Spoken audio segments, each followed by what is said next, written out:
അവിടെ ചുറ്റിയുണ്ടായിരുന്നു, നരബലിക്ക് ചുറ്റിയൊക്കെയാണ് അടിക്കുന്നത്. ഇവിടെയും ചുറ്റിക വന്നിരിക്കുന്നു. അതൊക്കെ ഇൻഡിക്കേറ്റ് ചെയ്യുന്നത്, ഞാനിത് പറയുന്നതിൻ്റെ കാരണം പോലീസ് നല്ല ട്രാക്കിലോട്ട് പോകണം.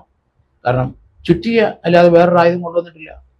അത് ഒരു ഉസ്താദോ അല്ലെങ്കിൽ അതുപോലെയുള്ള ഒരാളുടെ ഉപദേശവും ഇൻട്രാക്ഷൻ മുഖേനയാണ് ചുറ്റിക വന്നതെന്ന് ഞാൻ കരുതുന്നത്. സാർ, നമ്മൾ കഴിഞ്ഞ എപ്പിസോഡിൽ ചർച്ച ചെയ്തത് അഫാന്റെ അമ്മയ്ക്കും ഇതിൽ എത്രത്തോളം പങ്കുണ്ട് എന്നതിനെ കുറിച്ചായിരുന്നു. നമുക്ക് ഇനിയിപ്പോ പോലീസ് ഈ ചുറ്റിക എന്തിനാണ് അഫാൻ ഓരോരുത്തരെയും കൊലപ്പെടുത്താൻ തെരഞ്ഞെടുത്ത് എന്നതിനെ കുറിച്ച് അന്വേഷിക്കുന്നുണ്ട്. അവന്റെ ഫോണൊക്കെ പരിശോധിക്കുന്നുണ്ട്. അതിൽ നിന്നൊക്കെ സൂചന കിട്ടും. എന്തൊക്കെയോ ക്ലൂ പോലീസിന് കിട്ടിയെന്നാണ് പുറത്തു വരുന്ന വിവരങ്ങൾ.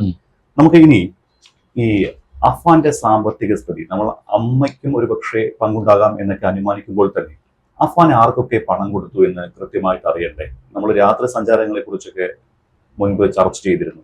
രാത്രി എവിടെ പോയി, ആരെ കണ്ടു എന്നൊക്കെ. ഇവന്റെ ബാങ്ക് ട്രാൻസാക്ഷൻ ഒരുപക്ഷെ ബന്ധുക്കളിൽ നിന്ന് പണമായിട്ടാകാം പൈസ വാങ്ങിയിട്ടുണ്ടാവാം, സ്വർണം വാങ്ങിച്ചിട്ടുണ്ട്, പണയം വെച്ചിട്ടാണ്, അതെല്ലാം ക്യാഷ് ആയിട്ടാണ്. അപ്പൊ ബാങ്ക് സ്റ്റേറ്റ്മെന്റ് എടുത്തു കഴിഞ്ഞാൽ ഒരുപക്ഷെ അറിയാൻ സാധിച്ചു എന്ന് വരില്ല. അപ്പൊ ഈ പണം ആർക്ക് കൊടുത്തു എന്നത് നിർണായകമല്ലേ? അത് നിർണായകമാണ്. അത് ബാങ്ക് ട്രാൻസാക്ഷൻ സാധ്യത കുറവായിരിക്കും. അപ്പൊ അങ്ങനെയാണെങ്കിൽ ഇവന് ഏത് പണം ഇടപാടുണ്ടല്ലോ ഒരാളെ അങ്ങോട്ട് വിളിക്കുകയോ ഇങ്ങോട്ട് വിളിക്കുകയൊക്കെ ചെയ്തിട്ടുണ്ടല്ലോ.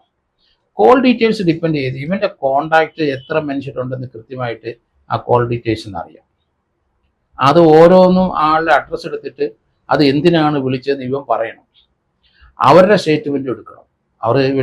ഇവൻ പണം വല്ലതും വാങ്ങിച്ചിട്ടുണ്ടോ, അവരോട് സംസാരിച്ചത് എന്തൊക്കെയാണ്, എവിടെ വെച്ചാണ് കാണുന്നത്, അവരുടെ വീട്ടിൽ പോയിട്ടാണോ, അത് ഇതിന്റെ മീഡിയേറ്റർ ഒരാളുടെ ഉസ്താദ് ഉണ്ടോ, ഇതൊക്കെ ഇനി അന്വേഷിക്കേണ്ട കാര്യങ്ങളാണ്. കാരണം ഇതിനകത്ത് വളരെ ഡീപ്പായിട്ട് പോലീസ് പോകണം, അല്ലെങ്കിൽ കുറ്റച്ചാർജ് നിലനിൽക്കത്തില്ല എന്നാണ് എനിക്ക് തോന്നുന്നത്. ഓക്കെ, ഈ മറ്റു പല സംഘടനകളും ഉണ്ടല്ലോ. നമ്മളിപ്പോൾ ഈ മന്ത്രവാദമൊക്കെ സംശയിക്കുന്ന പോലെ തന്നെ പല സംഘടനകളുണ്ട്, നിരോധിത സംഘടനകൾ ഉൾപ്പെടെയുണ്ട്. അത്തരം സംഘടനകളുടെ എന്തെങ്കിലും സ്വാധീനം സംശയിക്കപ്പെടാനുള്ള എന്തെങ്കിലും സാഹചര്യങ്ങൾ നിലവിലത്തെ കേസുമായി ബന്ധപ്പെട്ട് നോക്കുമ്പോൾ കാണുന്നുണ്ടോ? അതിന് സാധ്യത കൂടുതലാണ്. ഇവൻ നിരോധിത സംഘടനയിലെ ഒരംഗമായിരുന്നോ, അവരാരെങ്കിലും അതിൽ അറസ്റ്റ് ചെയ്യാതെയോ അതിൽ പിടിക്കപ്പെടാതെയോ പോയ ആരെങ്കിലും ഇവനെ സ്വാധീനിക്കുന്നുണ്ടോ, ഇപ്പോഴും ഇവനെ ഫോളോ അപ്പ് ചെയ്യുന്നുണ്ടോ, അത് തീർച്ചയായിട്ടും നോക്കേണ്ടിയിരിക്കുന്നു. പിന്നെ നിരോധിത സംഘടനയിൽ ഇവൻ അംഗമായിരുന്നു, അതും തീർച്ചയായിട്ടും പോലീസ് ഇപ്പോഴത്തെ ഈ പരിസ്ഥിതിയിൽ അതും നോക്കണം. അതുകൊണ്ടാണ് ഞാൻ ഉസ്താദിന്റെ കാര്യം പറഞ്ഞപ്പോൾ അതിലേക്കൂടെ വരണം. ഇവന് ഫ്രീക്വൻ്റ് ആയിട്ട് കാണുന്ന ആരാണെന്ന് കണ്ടെത്തണം, അയാൾ ആരാണെന്ന് അറിയണം. കാരണം അയാളുടെ ഏതെങ്കിലും സ്വാധീനം ഇവന്റെ പ്രവൃത്തിയിലും കൊലപാതകത്തിലും മണി ട്രാൻസാക്ഷനിലും ഉണ്ടോ ഇല്ലയോ എന്ന് നമ്മൾ കണ്ടെത്തണം. ഓക്കെ, ഇപ്പോഴത്തെ അന്വേഷണത്തിൽ ഈ രീതിയിൽ പോലീസ് അന്വേഷിച്ച് മുന്നോട്ട് പോവുകയാണെങ്കിൽ ഈ കൊലപാതകത്തിന്റെ ചുരുളഴിയുമോ? സാധ്യത വളരെ കുറവാണ്. കാരണം അത് നല്ലൊരു എക്സ്പീരിയൻസ്ഡ് ആയ ഒരു ഡിവൈഎസ്പി ഉണ്ടെങ്കിൽ മാത്രമേ അതിലേക്കൊക്കെ സഞ്ചരിക്കുകയുള്ളൂ. ഫ്രഷായിട്ട് ഇപ്പം അന്വേഷണം ഇപ്പം പ്രൊമോട്ട് ചെയ്തു വന്ന ഒരു സർക്കിൾ ഇൻസ്പെക്ടർക്കൊന്നും അതിലോട്ടൊന്നും സഞ്ചരിക്കാൻ കഴിയുമെന്ന് എനിക്ക് തോന്നുന്നില്ല. കാരണം വെസ്റ്റേണായ 5-8 വർഷത്തെ എക്സ്പീരിയൻസ് ഉള്ള ഒരു ഡിവൈഎസ്പിയെ അന്വേഷണം ഏൽപ്പിക്കണം. കാരണം ഇതിനകത്ത് മോട്ടീവ്, ഞാൻ നേരത്തെ മുന്നേ പറയും, മോട്ടീവ് കണ്ടെത്തണം കൃത്യമായിട്ട്, ഇല്ലെങ്കിൽ കേസ് കോടതി നിലനിൽക്കത്തില്ല. ഓക്കെ, ഇപ്പൊ മെഡിക്കൽ കോളേജിലെ ഡോക്ടർമാർ പറഞ്ഞിരിക്കുന്നത് അവന് മാനസിക പ്രശ്നമില്ല, എല്ലാം സ്വബോധത്തോടെയാണ് ഈ കൊലപാതകങ്ങളെല്ലാം ചെയ്തിരിക്കുന്നത് എന്നാണ്. മാനസിക പ്രശ്നമില്ല എന്ന് പറയുമ്പോൾ ഒപ്പം തന്നെ മദ്യമല്ലാതെ അത് ഈ റീസെന്റ് ആയിട്ടാണ് ഉപയോഗിച്ച് തുടങ്ങിയിരിക്കുന്നത്. മറ്റ് ലഹരി വസ്തുക്കളുടെ സാന്നിധ്യമൊന്നും കിട്ടിയിട്ടുമില്ല. അപ്പൊ ലഹരിക്ക് അടിമയില്ല. എന്നിട്ടും എങ്ങനെയാണ് ഒരു വലിയ ആത്മബലം ഇത്രയും ഈ കൂട്ടക്കൊലപാതകം നടത്താൻ കിട്ടുന്നത്? ഒരു മദ്യം കഴിച്ചതുകൊണ്ട് മാത്രം അങ്ങനെ കൂട്ടക്കൊലപാതകത്തിലേക്ക് ഒരാൾക്ക് ചെന്നെത്താൻ കഴിയുമോ? അത് നമ്മൾ ഒരു തീവ്രവാദ സംഘടനയായിട്ട് അതിൽ ആരെങ്കിലുമായിട്ട് ഇവനെ ബന്ധമുണ്ടോ എന്ന് നോക്കണം. പോലീസ് അത് ഇനി അന്വേഷിക്കേണ്ടത് അങ്ങനെയാണ്. കാരണം അവന് ഇത്രയും വലിയൊരു ക്രൂരമായ കൃത്യം ചെയ്യണമെങ്കിൽ അവന് അത്ര ധൈര്യവും ആ ഒരു സംഘടനയിൽ നിന്നുള്ള ഏതെങ്കിലും സംഘടനയുടെ വ്യക്തിയുടെ പിൻബലവും വേണം. എങ്കിൽ മാത്രമേ ഇവനത് ചെയ്യുള്ളൂ. അതിലേക്കാണ് ഇനി പോലീസ് അന്വേഷണം നടത്തേണ്ടത്. തീവ്രവാദ സംഘടനയിലുള്ള ഇവൻ പ്രവർത്തിച്ചിട്ടുണ്ടോ, ആരെങ്കിലും ഇവനെ ബന്ധപ്പെടുന്നുണ്ടോ, ഇവൻ്റെ ഫോൺ കോൾ, അതുകൊണ്ടാണ് പറയുന്നത് ഇവൻ അങ്ങോട്ട് വിളിച്ചത് ഇങ്ങോട്ട് വിളിച്ചത് 8 വർഷത്തെ തന്നെ നോക്കിയെങ്കിലേ ഇവൻ ഈ നിലവാരത്തിൽ മാനസിക വളർച്ചയിൽ എത്തിയത് എങ്ങനെയാണ് നമുക്ക് കണ്ടുപിടിക്കാൻ പറ്റുള്ളൂ. ഓക്കെ, ഇപ്പൊ ചെന്താമരയുടെ കേസ് നമ്മൾ ഏറ്റവും കൂടുതൽ ചർച്ച ചെയ്തത്, അതിലാണെങ്കിലും ഒരു കാരണമുണ്ട്, ഒരു വൈരാഗ്യം, വലിയൊരു വൈരാഗ്യമുണ്ട്. പക്ഷെ ഇവിടെ ഈ സാമ്പത്തിക പ്രശ്നം മാത്രമാണ് ഒരു വൈരാഗ്യമായിട്ട് ചൂണ്ടിക്കാണിക്കപ്പെടുന്നത്.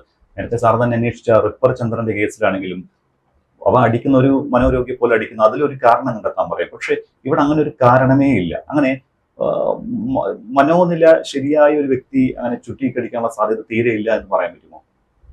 അത് വ്യത്യസ്തമായ തലത്തിൽ കൂടെ വേണം പോലീസ് ഇത് പോകാൻ. എടുത്തു ചാടി ഒരു തീരുമാനത്തിലേക്ക് പോകരുത്. എന്താണ് ഇവന് സംഭവിച്ചത്, എങ്ങനെ സംഭവിച്ചു എന്നൊക്കെ തീർച്ചയായിട്ടും പോലീസ് കണ്ടെത്തിയെങ്കിൽ ഈ ഇതുപോലെയുള്ള സംഭവങ്ങൾ കേരളത്തിൽ ഇനിയും ഉണ്ടാകാനുള്ള സാധ്യത വളരെ കൂടുതലായിട്ടാണ് ഞാൻ കാണുന്നത്. അതുകൊണ്ട് വളരെ സിസ്റ്റമാറ്റിക്കായിട്ട് സയൻറ്റിഫിക്കായിട്ട് ഈ പയ്യൻ്റെ കോണ്ടാക്റ്റും തീവ്രവാദ സംഘടനയായിട്ട് എന്തെങ്കിലും ബന്ധമുണ്ടോ? നമുക്കല്ലേ എലന്തൂര് കേസിനകത്തെ ഒരു ഷാഫി എന്ന് പറഞ്ഞ ആളായിരുന്നു ആ കൊലപാതകത്തിൻ്റെ പിന്നിൽ, ആ നരബലിയുടെ മുമ്പിൽ. അയാൾ അന്ധവിശ്വാസിയായിരുന്നു. അയാൾ ഡ്രഗ്സ് അടിക്കുന്ന ആളാണെന്ന് ഇതുവരെ ആരും കണ്ടെത്തിയിട്ടില്ല. അയാൾ മദ്യപാനി ആണോ എന്നും കണ്ടെത്തിയിട്ടില്ല. പക്ഷേ അയാൾ സാധാരണ ജോലി ചെയ്യുന്ന നോർമലായിട്ട് ഒരാളായിട്ടാണ് കണക്കാക്കുന്നത്. പക്ഷെ അയാൾ ചുറ്റിക കൊണ്ടാണ് അടിച്ചത്. അവിടെ ചുറ്റിക ഉണ്ടായിരുന്നു. നരബലിക്ക് ചുറ്റികയാണ് അടിക്കുന്നത്. ഇവിടെയും ചുറ്റിക വന്നിരിക്കുന്നു. അതൊക്കെ ഇൻഡിക്കേറ്റ് ചെയ്യുന്നത്, ഞാനിത് പറയുന്നതിൻ്റെ കാരണം പോലീസ് നല്ല ട്രാക്കിലോട്ട് പോകണം. കാരണം ചുറ്റിക അല്ലാതെ വേറൊരു ആയുധം കൊണ്ടുവന്നിട്ടില്ല. അത് ഒരു ഉസ്താദോ അല്ലെങ്കിൽ അതുപോലെയുള്ള ഒരാളുടെ ഉപദേശവും ഇൻട്രാക്ഷൻ മുഖേനയാണ് ചുറ്റിക വന്നതെന്ന് ഞാൻ കരുതുന്നത്. ഞാൻ ഇതുവരെ അത് പറഞ്ഞില്ല. ഇലന്തൂർ ചുറ്റികയായിരുന്നു. അത് ഷാഫി എന്ന് പറഞ്ഞ ആളാണ് അവരെ വളച്ച ആ 2 സ്ത്രീകളെ, പത്മയും റോസിയും, കാലടിയിൽ നിന്നും കളമശ്ശേരിയിൽ നിന്നും കൊണ്ടുവന്ന ഇവിടെ കൊണ്ടുവന്ന് നരബലി നടത്തിയപ്പോൾ അടിച്ച അടിയെല്ലാം ചുറ്റികയ്ക്കാണ്. അപ്പോൾ ചുറ്റിക ഒരു പ്രധാന ഘടകമാണ് ഈ അന്ധവിശ്വാസികളുടെ. ആളെ കൊല്ലാൻ നരബലി നടത്തുന്നതിന് ചുറ്റികയാണ്. അവർക്കറിയാം തലക്കെട്ടടിച്ചു കഴിഞ്ഞാൽ അപ്പം തന്നെ ശബ്ദിക്കത്തില്ല, അപ്പോഴേ തീരും. ഇവിടെ അത് തന്നെ സംഭവിച്ചിരിക്കുന്നു. അതിലേക്ക് പോലീസ് അന്വേഷണം നടത്തണം എന്നാണ്. ഈ അഫാന്റെ മൊഴി നേരത്തെ വന്നത് മനോരോഗ വിദഗ്ധനോട് പറഞ്ഞത് ക്ഷീണിച്ചതുകൊണ്ട് ഞാൻ നിർത്തിയെന്നാണ്. പക്ഷെ പിന്നീട് അത് തിരുത്തിയിട്ടുണ്ട്. ക്ഷീണം കൊണ്ടല്ല, അനിയനെ തീർത്തതോടുകൂടി ധൈര്യം ചോർന്നു പോയി, അതോടുകൂടി നിർത്തിയത്. അങ്ങനെ അതിനുള്ളൊരു സാധ്യതയുണ്ട്. സാധ്യതയില്ല. ഇത് ഇപ്പം സഡനായിട്ടുള്ള ഒരു പ്രൊവോക്കേഷൻ അല്ല. ഇത് വളരെ നാളുകൾ കൊണ്ട് ആലോചിച്ചുറച്ചിട്ടാണ് ഇതുപോലത്തെ പ്ലാനിങ്. സഡനായിട്ട് ഇതുപോലെ വല്യമ്മയും കൊന്നു, അത് കഴിഞ്ഞ് മറ്റവരെയും കൊന്നു, അതിനുശേഷം വീട്ടിൽ വന്നു, അതിന് ഇടയ്ക്ക് പോയി ഫുഡ് കഴിക്കുക, ഇടയ്ക്ക് പോയി ലിക്കർ കഴിക്കുക, അതിനുശേഷം കുളിച്ചൊരുങ്ങുക, അതിനുശേഷം പോലീസ് സ്റ്റേഷനിൽ സറണ്ടർ ചെയ്യുക. ഇതൊക്കെ നമുക്ക് ഇത് പ്രീ പ്ലാൻഡാണ്. എങ്ങനെ കൊല്ലണം, അതെങ്ങനെ, അത് ഇപ്പോഴുണ്ടായ ഒരു സഡൻ ഇതല്ല. ഇത് വർഷങ്ങളായിട്ട് എടുത്തിരിക്കുന്ന ഒരു പ്ലാനിങ് ആയിട്ട് എനിക്ക് തോന്നുന്നു. അതിൻ്റെ എൻഡാണിത്. അല്ലാതെ സഡനായിട്ട് 1 മാസം കൊണ്ടോ 2 മാസം കൊണ്ടോ 5 മാസം കൊണ്ടോ അല്ല. ഇവൻ്റെ മനസ്സിൽ ഇതുപോലെ ക്രൈം, ഇതുപോലെ ക്രൂരമായി ഇത് ചെയ്യണമെന്ന് അത് രൂപപ്പെട്ടിരിക്കുന്നത് എത്ര നാളത്തെ അവൻ്റെ സ്റ്റഡി, അല്ലെ എത്ര നാളത്തെ അവൻ്റെ ചിന്ത, അങ്ങനെയാണ് വന്നത്. നമ്മൾ അറിയാമല്ലോ, അയിരൂർ ട്വാഡർ റൂറിൽ അപ്പനെ 7 വർഷം എടുത്തു അവനെ അവിടെ ഇരുന്ന് പൂജ ചെയ്ത്, 2ാം നില ആരും കയറാതെ അപ്പൻ്റെ കഴുത്ത് അപ്പനെ അടിച്ച് താഴെ വീട്ടിട്ട് മരിക്കുന്ന ഉറപ്പുവരുത്താൻ അറക്കുകയാണ്. അത് നമ്മൾ ആലോചിക്കണം. അവൻ ഒരു പ്രിപ്പയർഡാണ്. അവൻ വളരെ സ്ലോ ആയിട്ട് വന്ന് ഇത്ര വർഷം എടുത്തിട്ടാണ് ആ കൊലപാതകം നടത്തിയത്. അതേസമയത്ത് ഇവിടെ അത് തന്നെ ഞാൻ അങ്ങനെയാണ് കരുതുന്നത്. ഇവിടെ 15 വയസ്സ് മുതൽ ഇതിൻ്റെ മനസ്സിൽ ചെറുതായിട്ട് വന്ന് രൂപപ്പെട്ടത് അത് ഈ ഒരു അവസരത്തിൽ അത് നന്നായിട്ട് രൂപം പ്രാപിച്ച് ആ പ്ലാനിങ് എങ്ങനെയാണ് കൊല്ലേണ്ടത്, ആദ്യം ആരെ കൊല്ലണം, എങ്ങനെ പോകണം, തിരിച്ചു വരുമ്പോൾ അങ്ങനെ ഓരോന്നും നല്ല പ്ലാനിങ് ആണ്. അത് പ്ലാനിങ്ങിൻ്റെ ആ ക്ലൈമാക്സ് കാണുന്നത് ആ പെൺകുട്ടിയെ വിളിച്ച് മോളിൽ കയറ്റിയിട്ട് ഇവനെ കുഴിമന്തിക്ക് ചെറുക്കനെ അയച്ചു മാറ്റി നിർത്തി. ആ ചെറുക്കൻ അതിൻ്റെ അകത്ത് വീഴും. കാരണം അവൻ വലിയ കൊതിക്കാരനാണ് കുഴിമന്തി. അവിടെ കൊണ്ടിരുത്തി അവനെ കുഴിമന്തിയും വാങ്ങിച്ചുകൊണ്ട് സന്തോഷിപ്പിച്ച് കൊണ്ടുവന്നിട്ട് അവനെ കൊല്ലുകയാണ്. ഇത് ഒരു അസാധാരണമായ ക്രിമിനൽ മനോഭാവം തന്നെ.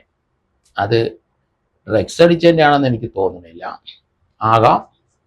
അതേ സമയത്ത് ഇത് വേറെ ആരോ ഇവനെ കൊണ്ട് ചെയ്യിച്ചതായിട്ടാണ് ഞാൻ കരുതുന്നത്.